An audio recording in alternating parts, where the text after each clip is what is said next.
An unexpected start to 2024. Let's have a look. Hello everyone, Florian here and welcome to another episode of HeiseSays. Grab your hashtag not sponsored cheap coffee and I thought I'd give you a little bit of a channel update about what's happened to myself and my family over the last week really.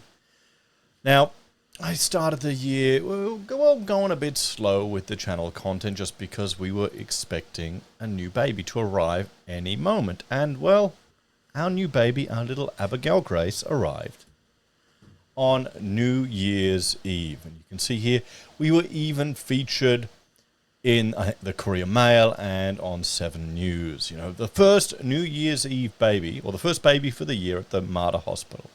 205... 3.84 kilograms, and it all went well. You know, we got the photographs. We got some lovely photographs. We even made it on the TV.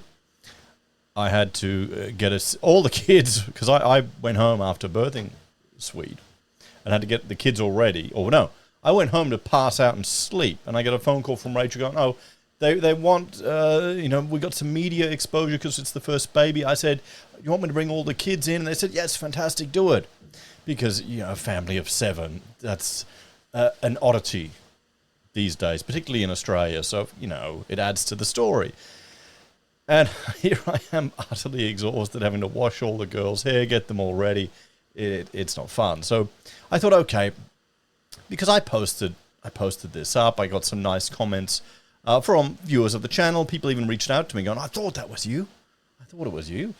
And I thought, okay, what I'll do is I'll do a bit of a behind-the-scenes video, just sharing what happened. A little bit of how, I hate to admit this, I'm not a rampant Broncos fan. I like the rugby, usually for work functions when other people pay for me to go there. It's fun. I don't mind it, but I'm not hardcore. I mean, I grew up in Victoria. We had AFL down there. It was a little different to here. It's a much more sophisticated sport. Yeah. I think the Storms are doing pretty good too. But anyway, I'm joking, guys. There was a deal with the hospital. A baby gets like tickets and things for the games, which might be a bit of fun. And I thought, okay, I'd share all the behind the scenes, how they sent the camera crew there. They had it all set up. Rachel had her own room at the Mater. We've had 6 other children there. I can't complain. You can see here, all the setup. The photographs, these ones here that we got, they're the favorite part of it all, to be honest. They look really good. And getting nice family photos that early with a baby, it's crazy. Normally we'll do it probably once a year or maybe once every other year to get all the kids in there, and we'll get a professional photographer and spend the money for it. So you can see that, the kids just loved Abigail. And, I mean, there you go. There's the photograph there. There's the gang, the craziness. And even Valley, the little baby, we were worried. We were really worried that she was going to get super jealous. But she hasn't been. She just loves the baby. And because I got so many girls now, and they're all big, they all want time with the baby, time with the baby, time with the baby. So I'm having to fight them all just to get a cuddle. How times have changed.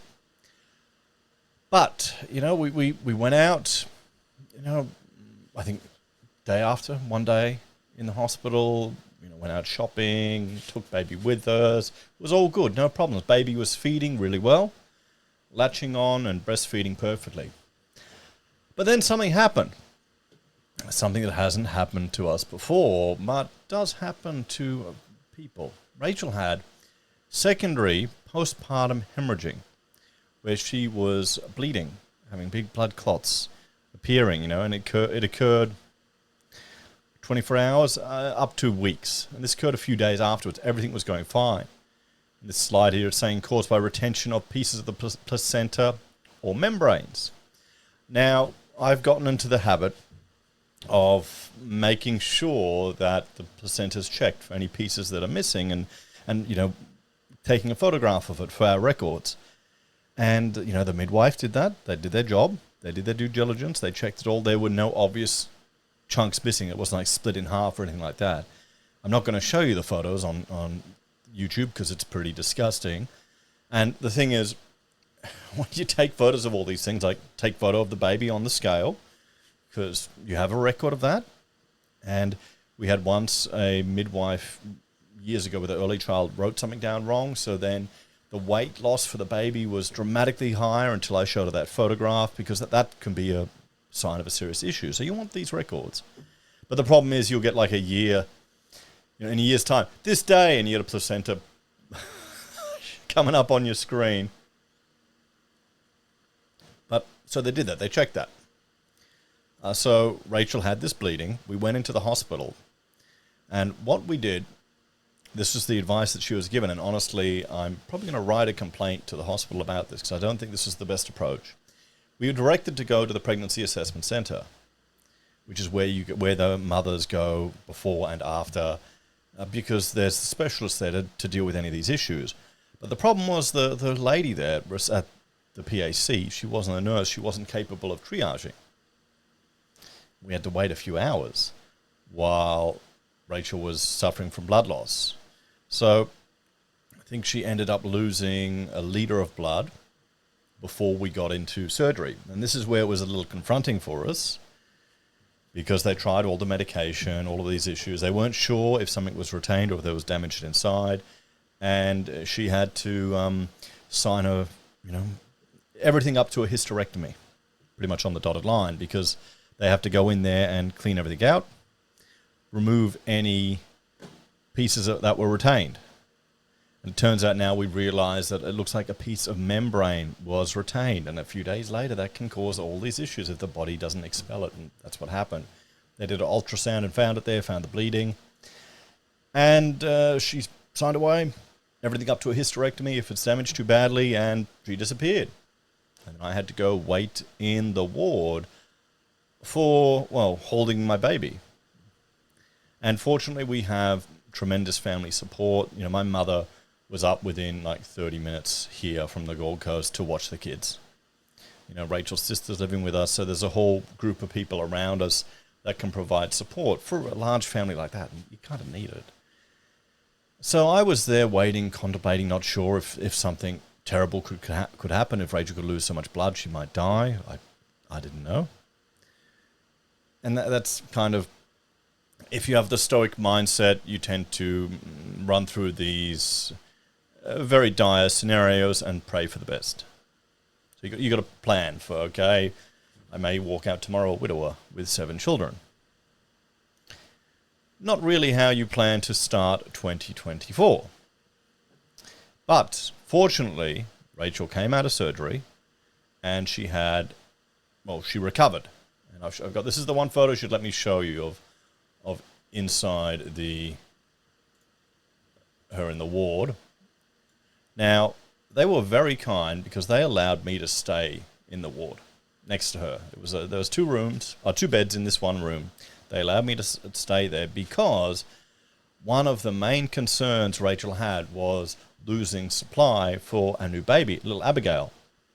Abigail is a breastfeeding champ. You just put her on top of mum, and she will find booby and just eat. It's nuts. We haven't had a baby this good for a long time. The last few times it's quite difficult. Breastfeeding is the number one approach. If you can do it, do it. Formula save lives. It's a fantastic invention, but breastfeeding's free once you can get it going. And Rachel didn't want to miss out on that because of fear of this. So I was there keeping baby fed while Rachel was in surgery with some bottled milk. And then as Rachel was recovering, she couldn't move at all, and recovering, keeping baby on. What happened was they had to stitch her up inside, clean everything out, and let her recover and give her all the drugs and the antibiotics to ensure there was no infection. She was very fortunate. I think she got it quite earlier than otherwise because there was no infection internally, and she ended up losing 1.8 litres of blood, which sounds like a lot. But, after pregnancy, I'm told you've got a lot of blood going in you. But that was, bad. So 800 mils during the surgery and 1 litre by the time we were seen. And you can see here, I was there for a few days. I was working between moving baby around and providing support to Rachel, and because it went all through the night. Because, well, she didn't mind, and I had projects that needed to get out. That I just, anyone who's in the professions, you understand. What else am I going to do between moving baby around? And hopefully it'll help make a dent in the huge parking and hospital food bills.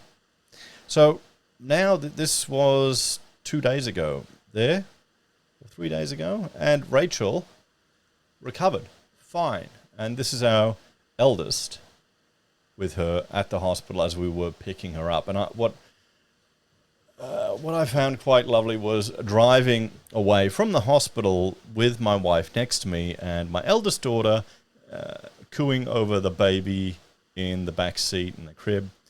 And I still have memories of Rachel doing that to her 10 years later. So it's all worked out really, really well. We're really happy with it. And let's talk about some lessons about, takeaways from this, eh? One thing that was quite encouraging, well, Rachel's managed to keep supply all the way through. Baby has fed non-stop for all the time she was in hospital. Baby put on weight, pooing, weeing, everything like they're meant to, so there was no issues there. So that was really encouraging. And if anything, staying in hospital forced her, because, they want the baby on there because the baby helps with the hormonal releasing afterwards and encouraging the afterbirth pains and contracting everything and getting it all better. So that turned out really well. And it's good to see the kids step up, particularly our eldest take responsibility and help, and probably the only one that was that appreciated the fact that this was very serious. The others, didn't seem to. They had Ormy there, they had Nanny there. It was a party, because they're bringing all their grandma food, which is all Cocoa Pops and chocolate and stuff. They loved it. So those were some of the key takeaways. I might actually put something in writing formally to the hospital about their process, because they shouldn't be sending people that need to be triaged to a part of the hospital that doesn't have the capacity. That's probably on me. Maybe we should have gone to ED beforehand, but then they might have just sent us straight to PACS otherwise. Apparently it was the busiest day of the year, but it's like 3 days into it. Could that be what it was? So we'll have to see. But fortunately, everything turned out really well. Rachel is doing fine. What we've done is we've split the whole family up. So I've sent Rachel down to her mother's, and she's there with the 2 youngest babies to be taken care of and pampered. So Rachel's mum is taking care of her now. Her mother's taken sick leave for a 40-year child. Children for a 40-year kid, and she needs it. Because if she's around here, even if she's, trying to relax and not take any load on, she'll do chores and do stuff. You can't help yourself, even if you don't want to. Oh, I'll just do this. Oh, I'll just chuck this on. That's what she's going to be. I've sent the 2 eldest for a stay at Ormy's, and they're hanging out there. And I've got the 3 troublemakers in the middle who are behaving really well. And I think everyone's just enjoying it.